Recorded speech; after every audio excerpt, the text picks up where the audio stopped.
I am Maria Garcia de Fleury.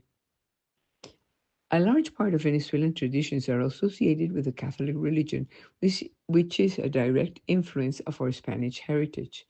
A very common characteristic among Latin American countries is the Marian cult, and in Venezuela, the story of Our Lady of Solitude stands out as a religious tradition. It has been present in Venezuela for more than 370 years and has its origins in a very curious event, which has had another similar case, that of the Christ of La Guaira.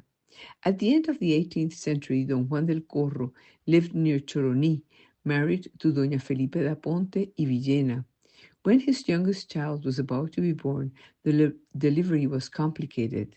Don Juan del Corro, seeing his wife's suffering, locked himself up in prayer to pray for her. He offered God that if his wife was saved, he would have an image of Our Lady of Solitude placed in the San Francisco Church in Caracas, and that 40 candles would be lit in her honor on holy days, that her dresses would always be very special. Doña Felipa managed to give birth safely. By then, Don Sancho Paredes, a sailor, arrived at their Corros couple's home. Don Juan took the opportunity to ask him to bring him, upon his return from Spain, an image of Our Lady of Solitude, crafted by the finest sculptor in Spain, regardless of the cost, as they wished to give it to the Temple of San Francisco to offer to the Mother of God as a humble tribute for her kindness to them. Don Sancho gladly agreed to bring it and set off. 8 months later, having left the port of Vigo and on his way back to Caracas with just a few days more to go, a great storm struck.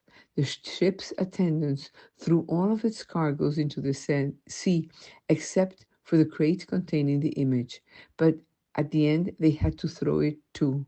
So, asking for God for forgiveness, he threw it into the water and disappeared a few seconds later. The survivors were shipwrecked and left to their fate in the island of Trinidad. One morning, the eldest son, Fernando, came home saying that the servants had found a strange sealed box, which, given its weight, must have contained a rich treasure. Two strong slaves began to open the box.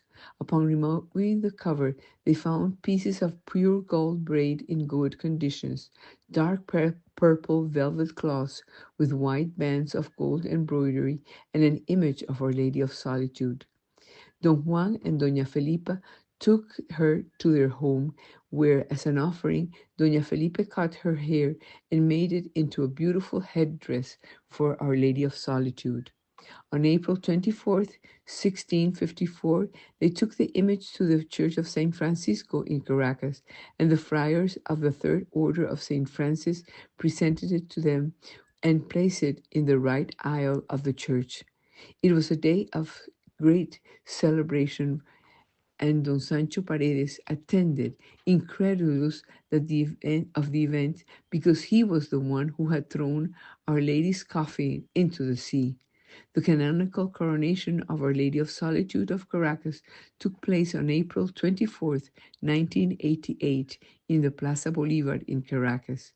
This devotion, one of the oldest in the country, will be celebrated on April 27 in the Church of St. Francisco because she deserves it for being the Mother of God, and with God we always win.